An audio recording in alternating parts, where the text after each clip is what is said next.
नमस्कार, quantum mechanics के इस 10th लेक्चर में आपका स्वागत है। आगे बढ़ने से पहले एक बार देख लेते हैं कि पिछले लेक्चर में हमने क्या किया। पिछले लेक्चर में बेसिकली हमने डी ब्रोगली वेवलेंथ के बारे में पढ़ा। 1925 से पहले हम इस निष्कर्ष पर पहुंच चुके थे कि लाइट का वेव नेचर भी होता है तो पार्टिकल नेचर भी होता है। डी ब्रोगली साहब ने कहा यदि एक वेव पार्टिकल हो सकती है तो एक पार्टिकल भी तो वेव हो सकता है। और ऐसे बहुत सारे डिस्कशंस के बाद वो इस कंक्लूजन पर पहुंचे कि एक मूविंग पार्टिकल के साथ एक वेव एसोसिएटेड होती है, या यूं कहें कि एक पार्टिकल के इक्विवेलेंट एक वेव होती है। इस बात को करने के बाद उन्होंने जो मूविंग पार्टिकल था उसके मोमेंटम और इसके साथ जो एसोसिएटेड वेव थी उसके वेवलेंथ और इस पार्टिकल के मोमेंटम के बीच में एक रिलेशनशिप एस्टेब्लिश किया। वो था हमारा P equal to H by lambda, जहां पर P हमारा मूविंग पार्टिकल का मोमेंटम और लैम्डा एसोसिएटेड वेव की वेवलेंथ। ये P और लैम्डा के बीच का रिलेशन उन्होंने एस्टेब्लिश किया। इसका उन्होंने प्रूफ भी दिया, बट वो स्पेशल केस के लिए दिया। फोटोन पार्टिकल है ही। फोटोन के केस के लिए उन्होंने लैम्डा और मोमेंटम के बीच का रिलेशनशिप उन्होंने दिया। आज की क्लास में हम क्या कर रहे हैं, experimental verification of wave particle dualism, कि किस एक्सपेरिमेंट से प्रूव हुआ कि पार्टिकल का भी वेव नेचर होता है, पार्टिकल का भी डुअल नेचर होता है, पार्टिकल नेचर भी और वेव नेचर भी। तो इसको प्रूव करने के लिए जो एक्सपेरिमेंट था उसका नाम था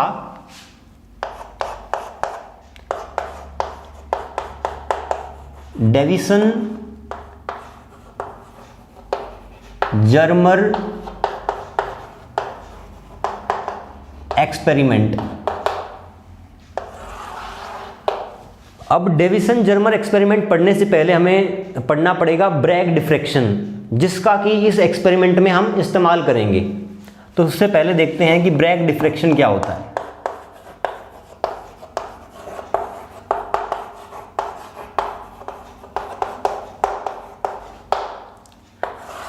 ब्रैग डिफ्रैक्शन में हमें एक क्रिस्टल स्ट्रक्चर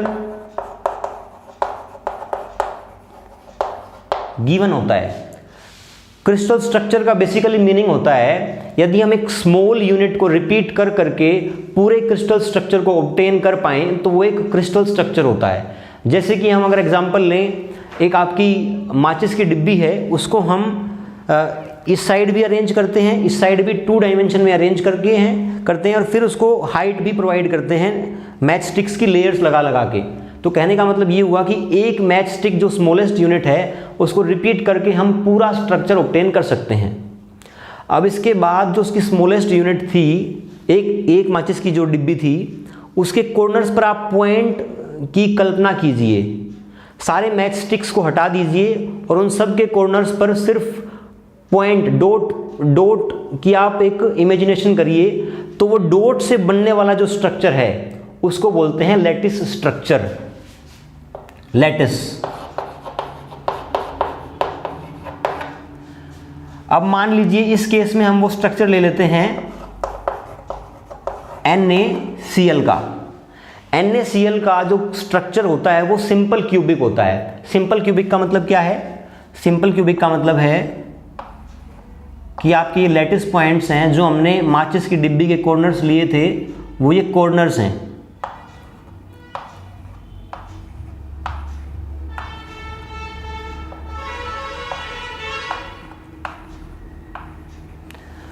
अब ये इस 2 डायमेंशन में तो है ही हैं, इस डायमेंशन में भी ये बोर्ड के पीछे भी और बोर्ड के आगे भी आगे तक निकले हुए हैं और तीनों डायमेंशंस में ये इन्फिनिटी तक हैं।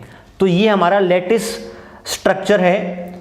और अगर NaCl का बनाएं तो इन पॉइंट्स पे अल्टरनेटिवली Na और Cl को रख दें तो वो NaCl का लैटिस स्ट्रक्चर या क्रिस्टल स्ट्रक्चर बन जाएगा।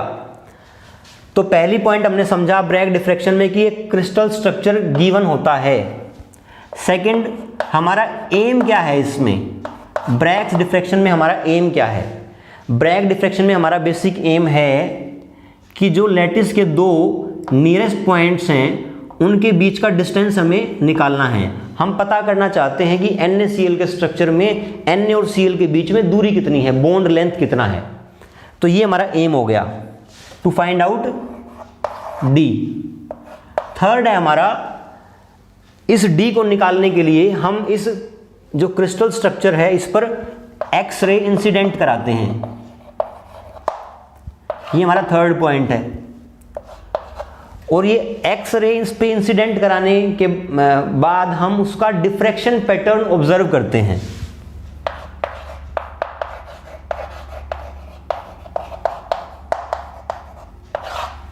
क्या हुआ कुल मिला के, ये एक लेटिस स्ट्रक्चर गिवन थी, हम इसका डी निकालना चाहते हैं। डी निकालने के लिए इस लेटिस स्ट्रक्चर पे हमने एक्सरे को इंसिडेंट कराया और एक्सरे का जो डिफ्रैक्शन पैटर्न यहाँ पे टकराने के बाद जो डिफ्रैक्शन हुआ, उस डिफ्रैक्शन पैटर्न को देखकर हम ये अंदाज़ा लगाएंगे कि डी कितना है।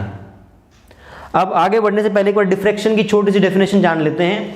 ये आपके पिछले 4th सेमेस्टर में ऑप्टिक्स के कोर्स में आता है। डिफ्रैक्शन का बेसिक मतलब होता है, अगर एक लाइट वेव को इंसिडेंट कराया जाए किसी ऑब्स्टेकल पे, तो उस ऑब्स्टेकल से टकराने के बाद उसकी एनर्जी रीडिस्ट्रीब्यूट हो जाती है और एक डिफरेंट पैटर्न फॉर्म करती है। ऐसा ही यहाँ भी हो रहा है। यहाँ पे जो आपके लेटिस पॉइंट्स हैं जहाँ पर आपका Na या Cl रखा है, उनसे टकराने के बाद आपकी लाइट डिफ्रैक्ट हो जाती है। तो डिफ्रैक्शन से जो पैटर्न बनेगा, उस पैटर्न से हम अंदाज़ा लगाएंगे कि ये D कितना है। डिफरेंट D के लिए डिफरेंट डिफ्रैक्शन पैटर्न बनेगा। लेकिन आपको ये बात ध्यान होगी कि हमने जब सिंगल स्लिट का डिफ्रैक्शन पैटर्न ऑब्जर्व किया था, तो उसमें रिगरस मैथमेटिक्स इन्वॉल्व हुई थी। वहाँ तो वो एक सिंगल स्लिट ही थी। यहाँ पर ये आपके n नंबर ऑफ पॉइंट्स हैं, इन सब का डिफ्रैक्शन पैटर्न देख पाने के लिए जो मैथमेटिक्स इन्वॉल्व होगी वो बहुत ही ज़्यादा रिगरस होगी और शायद हम इस लेवल पर उसको कर भी नहीं सकते हैं। तो इसका एक आसान इस रिगरस मैथमेटिक्स को अवॉइड करने के लिए ब्रैग ने एक शॉर्ट ट्रिक बताई। उन्होंने कहा कि यहाँ पे आप डिफ्रैक्शन मत देखिए, यहाँ पे आप रिफ्लेक्शन देखिए।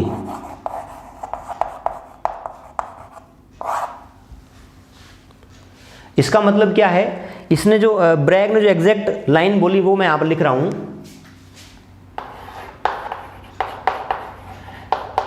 Scattering of light wave from a crystal structure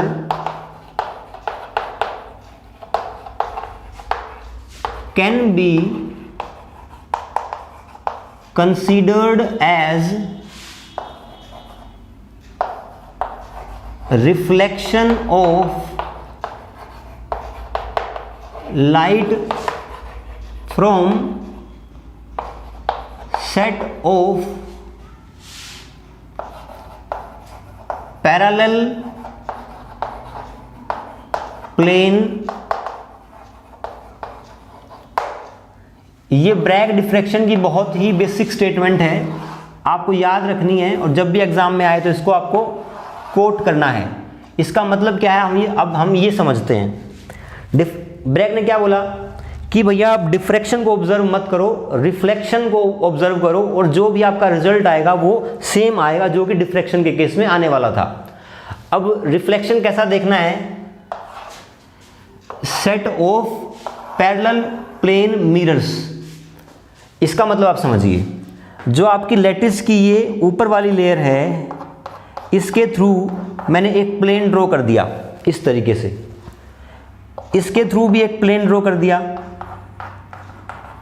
अब ये जो लैटिस के प्लेन्स हैं ये पैरेलल प्लेन मिरर्स की तरह बिहेव करेंगे। कहने का मतलब क्या हुआ, अगर हम एक एक्सरे की बीम को इंसिडेंट कराएं यहां पर, तो वो जैसे एक प्लेन मिरर से रिफ्लेक्ट होते हैं वैसे ही यहां पर रिफ्लेक्ट होंगे। मान लीजिए कि जो रे हमने यहां पे इंसिडेंट कराई उसका हॉरिजॉन्टल के साथ एंगल थीटा था, तो नॉर्मल के साथ जो एंगल इसका था इतने ही एंगल बनाते हुए ये रिफ्लेक्ट बैक हो गई। इसी बीम का जो इस साइड वाला पार्ट है वो नीचे वाले आपके लैटिस पॉइंट से टकराया और यहाँ से रिफ्लेक्ट होके इस डायरेक्शन में रिफ्लेक्ट हुआ। तो इस लाइन का मतलब ये है कि लैटिस के जो पॉइंट्स हैं उनके थ्रू हम प्लेन कंसिडर करेंगे, पैरेलल प्लेन, और वो मिरर्स की तरह बिहेव करेंगे, और जो इनसे रिजल्ट निकल कर आएगा वही हमारा डिफ्रैक्शन पैटर्न और रिफ्लेक्शन से निकलने वाला जो भी पैटर्न रिजल्ट है वो सेम चीज हमें देगा। अब हम आगे बढ़ते हैं। जो हमारी इंसिडेंट रे थी उसका एंगल चेंज करने के लिए, जैसे यहाँ पर ये इस एंगल से गिर रही है, तो उसका एंगल चेंज करने के लिए मेरे पास यहाँ पे एक इंस्ट्रूमेंट है, और यहाँ पर जो रिफ्लेक्टेड लाइट है उसको ऑब्जर्व करने के लिए एक डिटेक्टर है। वो डिटेक्टर ये ऑब्जर्व करेगा कि जो ये रिफ्लेक्ट होकर लाइट आई हैं ये कंस्ट्रक्टिव इंटरफेरेंस कर रही हैं या डिस्ट्रक्टिव इंटरफेरेंस कर रही हैं, इस तरह का वो ऑब्जर्व करेगा। अब आपने ऑप्टिक्स में ये पढ़ा कि अगर किन्हीं दो वेव्स के बीच में पाथ डिफरेंस होता है तो वो पाथ डिफरेंस हमें ये बताता है कि वो दो रेज कंस्ट्रक्टिव इंटरफेरेंस करेंगी या डिस्ट्रक्टिव इंटरफेरेंस करेंगी। तो सबसे पहले हम एक बात देखते हैं कि जो हमारी रे 1 है यहाँ पे आके यहाँ रिफ्लेक्ट हुई और यहाँ से आके रे 2 रिफ्लेक्ट हुई। रे 1 और रे 2 के बीच में पाथ डिफरेंस कितना है, उसके लिए हम क्या करेंगे, इस पॉइंट से यहाँ पे एक परपेंडिकुलर ड्रॉप करेंगे और ऐसे ही इस पॉइंट से भी एक परपेंडिकुलर ड्रॉप करेंगे। अब आप ध्यान से देखिए, यहाँ से जब दोनों रेज चलती हैं यहाँ तक दोनों का पाथ सेम है। उसके बाद रे ए यहाँ से वापस रिफ्लेक्ट होती है और रे 2 नीचे आके यहाँ से रिफ्लेक्ट होती है। यहाँ परपेंडिकुलर ड्रॉ किया, इसके बाद का पाथ भी सेम है, सिर्फ इतना पाथ और इतना पाथ रे 2 ने एक्स्ट्रा ट्रेवल किया। अब ये पाथ कितना है वो हम देखते हैं। आप ये देखिए, ये वाला एंगल कितना है, थीटा, और जो ये लाइन है और ये लाइन है ये इसके परपेंडिकुलर है, ये दोनों पैरेलल हैं, ये इसके परपेंडिकुलर है। तो ये जो बचा हुआ एंगल है ये कितना हुआ, 90 माइनस थीटा। ये एंगल 90 माइनस थीटा है। अब आप ये देखिए कि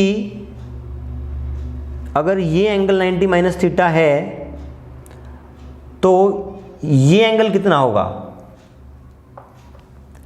अब ये लाइन और ये लाइन भी परपेंडिकुलर है, अगर ये 90 माइनस थीटा था तो ये भी थीटा होगा। ये थीटा था और जो हमारा वर्टिकल डिस्टेंस है वो d था, ये डिस्टेंस d था, ये एंगल थीटा है, तो ये जो लेंथ है ये d साइन थीटा हो जाएगी, d साइन थीटा। इसको आप आराम से देखिए, कंपोनेंट ब्रेक करेंगे इस d का इस लेंथ के अलोंग तो वो d साइन थीटा आएगा। सिमिलरली यहाँ भी d साइन थीटा आएगा। इसका मतलब रे 2 है वो आपकी 2d sine theta extra path चली है। तो हमारा जो पाथ डिफरेंस आ जाएगा delta equal to 2d sine theta आ जाएगा। अगर इस पाथ यहाँ पे अगर ये पाथ डिफरेंस n लैम्डा के बराबर हो जाए तो हमारी ये दोनों जो रेज हैं ये कंस्ट्रक्टिव इंटरफेरेंस कर रही होंगी। तो इसको इक्वेट कर देते हैं n लैम्डा के बराबर, और अगर फर्स्ट ऑर्डर कंस्ट्रक्टिव इंटरफेरेंस हो रहा है तो n की वैल्यू हो जाएगी 1। तो हम इसको लिख सकते हैं 2d sine theta equal to lambda. ये आपकी ब्रैग्स कंडीशन है।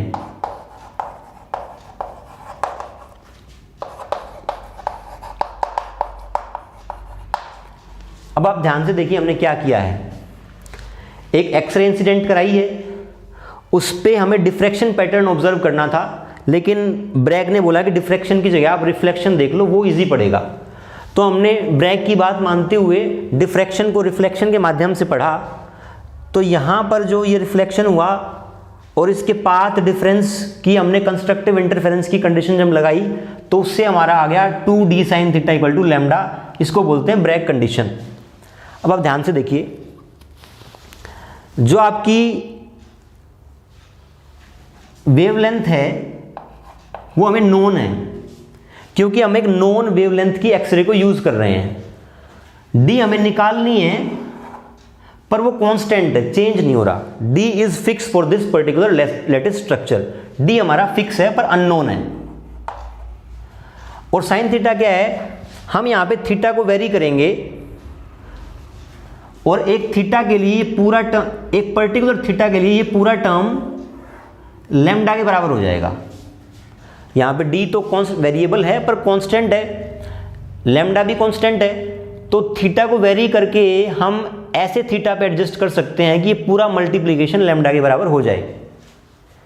तो यहां पर हम क्या करेंगे, जो इंसिडेंट वेवलेंथ का एंगल है उसको, इस एंगल को रोटेट करेंगे और एक पोजीशन ऐसी आएगी जहां पर ये डिटेक्टर एक ब्राइट स्पॉट को डिटेक्ट करेगा, वहां पर हमारे एंगल को हम फिक्स कर देंगे और वो नोट डाउन कर लेंगे कि इस पर्टिकुलर एंगल के लिए कंस्ट्रक्टिव इंटरफेरेंस हो रहा है, यहां पे ब्राइट स्पॉट बन रहा है। तो लैम्डा हमें ऑलरेडी पता था और थीटा हमने एक्सपेरिमेंट से निकाल लिया। इस इक्वेशन में क्या अननोन रह गया, d। तो इस तरीके से हम d की वैल्यू निकाल सकते हैं। वैसे तो ब्रैग डिफ्रैक्शन है वही सॉलिड स्टेट फिजिक्स का टॉपिक है, लेकिन यहां पर डेविसन जर्मर एक्सपेरिमेंट को समझने के लिए ज़रूरी था, तो हमने यहां पर ये कर लिया। तो आपको ये समझ में आ गया कि ब्रैग डिफ्रैक्शन में क्या होता है। हम वापस आते हैं अपने बेसिक टॉपिक पर, Davisson Germer experiment. Davisson Germer experiment में भी एक लैटिस ली गई, मान लो कि वही सिमिलर लैटिस हमने यहां पे कंसिडर करी है।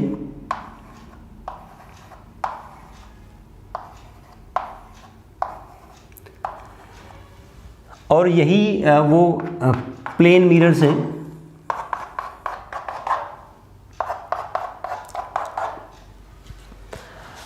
पर यहां पर एक अंतर है, यहां पर हमने एक्स रे इंसिडेंट कराई थी, यहां पर हम जो इंसिडेंट करा रहे हैं वो एक्स रे नहीं बल्कि इलेक्ट्रॉन बीम है, और प्रत्येक इलेक्ट्रॉन की जो एनर्जी है वो 54 इलेक्ट्रॉन वोल्ट है। क्लियर आपको? अब ध्यान से आप बात ये समझिए, इलेक्ट्रॉन बीम जैसे यहाँ पे हमारी एक्सरे बीम थी, ऐसे ही यहाँ पे इलेक्ट्रॉन बीम इंसिडेंट कराई है। अब डी ब्रोगली की बात को ध्यान कीजिए। डी ब्रोगली ने बोला था कि एक पार्टिकल वेव की तरह बिहेव कर सकता है, एक मूविंग पार्टिकल के साथ एक वेव एसोसिएटेड होती है। अब यदि यहाँ पे हमने इलेक्ट्रॉन बीम डाली जो कि एक पार्टिकल है, अगर ये इलेक्ट्रॉन, अगर उसकी डी ब्रोगली की बात मानेगा तो ये भी वेव की तरह बिहेव करेगा। अगर वेव की तरह बिहेव करेगा तो ये ब्रैग्स कंडीशन को फॉलो करेगा, क्योंकि ब्रैग्स कंडीशन हमने निकाली, क्या कैसे निकाली है, हमने ब्रैग कंडीशन लाइट को वेव मानकर निकाली है। डिफ्रैक्शन और इंटरफेरेंस में हम लाइट को वेव मानते हैं, तो वेव मान के ही ये कंडीशन निकली है। तो यदि यहां पार्टिकल को वेव मान ले तो उसको वो कंडीशन फॉलो करनी चाहिए, डेफिनेटली करनी चाहिए। तो यहां पर भी हम देखेंगे कि ये इस कंडीशन को फॉलो कैसे करता है। 2d साइन थीटा, यहां पर हमने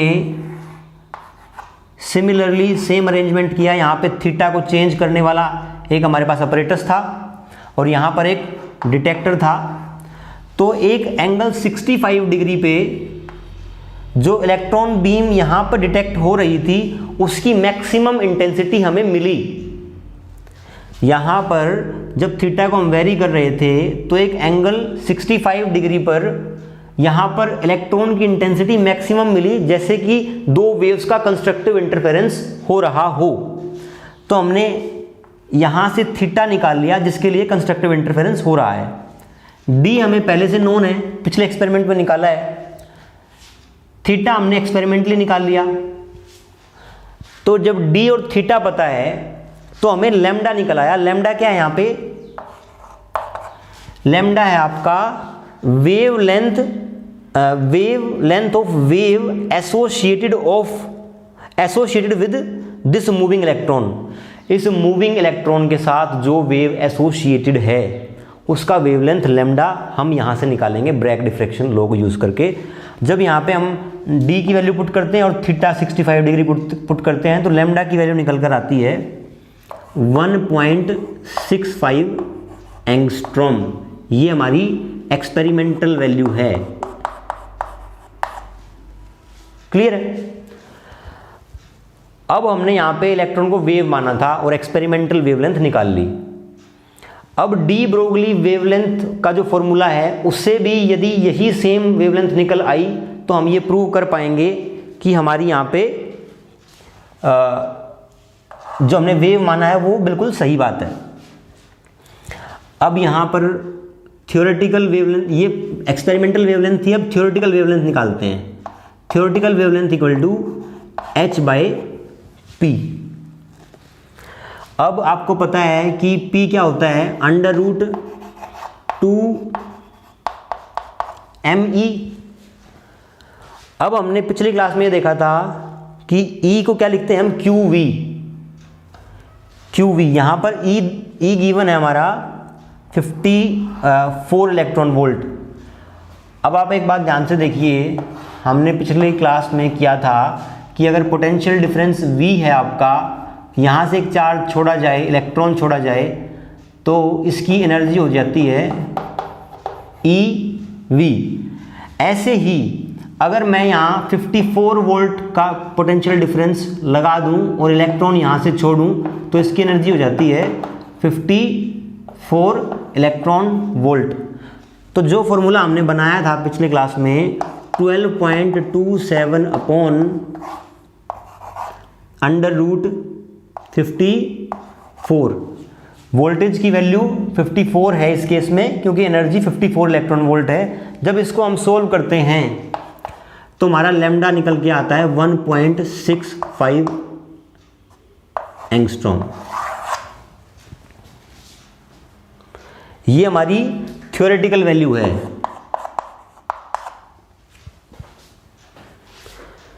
मैं इसको एक बार फिर से कंक्लूड कर रहा हूं कि ये हमने क्या किया है पूरी क्लास में।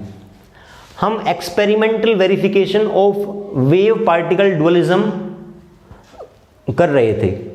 हम ये कह रहे थे कि जो डी ब्रोगली ने बोला है कि एक प्योर पार्टिकल के साथ एक वेव एसोसिएटेड होती है, एक्सपेरिमेंट के थ्रू हम इस बात को प्रूव करना चाहते थे। अब उसके लिए डेविसन जर्मर एक्सपेरिमेंट किया गया। डेविसन जर्मर एक्सपेरिमेंट में एक कॉन्सेप्ट यूज होना था ब्रैग डिफ्रैक्शन, उसको हमने यहाँ पे आपको पूरा बताया कि ब्रैग डिफ्रैक्शन होता क्या है। अब ब्रैग डिफ्रैक्शन में बेसिकली हमने एक चीज़ एज्यूम करी थी, वो थी लाइट हमारी वेव है। हमने वेव मान के जब इसको पूरा सोल्व किया तो हमारी ब्रैग डिफ्रैक्शन आती है 2d sin θ equal to lambda. कुल मिला के कहने का मतलब ये है कि ऐसी इक्वेशन वेव्स के लिए वैलिड है, ऐसा ब्रैग ने बोल रखा था। अब हमारे डी ब्रोगली साहब ने बोल दिया कि एक मूविंग पार्टिकल वेव की तरह बिहेव करती है। अगर ऐसा है तो ये इलेक्ट्रॉन बीम जो हमने यहाँ पे इंसिडेंट कराई है एक्सरे की जगह, इसके साथ भी एक वेव एसोसिएटेड होनी चाहिए। अगर इसके साथ भी एक वेव एसोसिएटेड है तो वो वेव को भी ब्रैग कंडीशन फॉलो करनी चाहिए। ठीक है, अब हम इसको ब्रैग कंडीशन फॉलो कराते हैं। डी हमें पिछले एक्सपेरिमेंट में पता है और यहाँ पे हमने जो इंसिडेंट इलेक्ट्रॉन बीम है उसका एंगल वेरी कराया तो पता लगा कि 65 डिग्री पे यहाँ पे मैक्सिमम इंटेंसिटी मिल रही है, डिटेक्टर डिटेक्ट कर रहा है एट 65 डिग्री। तो थीटा 65 है, डी हमने पहले निकाल लिया, तो यहाँ से हम लैम्डा कैलकुलेट कर सकते हैं। Lambda equal to 1.65 angstrom. ये एक्सपेरिमेंटल वैल्यू हमारी यहाँ से निकल कर आती है। एक्सपेरिमेंट से हमने कंफर्म कर लिया कि इलेक्ट्रॉन के साथ अगर एक वेव एसोसिएटेड होगी तो उसका वेवलेंथ 1.65 एंगस्ट्रॉम होगा। अब देखते हैं कि अगर जो हमारा डी ब्रोगली का फॉर्मूला है उससे लगाने, उसको अप्लाई करने से वेवलेंथ कितनी निकलती है। तो डी ब्रोगली का फॉर्मूला वेवलेंथ के लिए है lambda equal to h/p। p को हम लिख लिया √2me h। पिछली क्लास में हमने इसको डिराइव किया था, ये निकल के आया था 12.27 अपॉन √ वोल्टेज। और वोल्टेज ऐसे केस में जहाँ इलेक्ट्रॉन की एनर्जी 54 इलेक्ट्रॉन वोल्ट है, वोल्टेज हो जाती है 54 वोल्ट। 54 वोल्ट जब मैंने यहाँ पुट किया तो इसको सोल्व किया और हमारी जो थ्योरेटिकल वैल्यू है लैम्डा की वो 1.65 एंगस्ट्रॉम आई। तो जो डी ब्रोगली ने प्रिडिक्ट किया था वो वेवलेंथ भी, और जो हमारी एक्सपेरिमेंटल वेवलेंथ निकल कर आई वो भी, ये दोनों सेम हैं। ये प्रूव करता है कि जो डी ब्रोगली ने बोला था वो बिल्कुल सच था। तो इस लेक्चर में इतना ही करेंगे, बाकी हम आगे करेंगे। Thank you very much.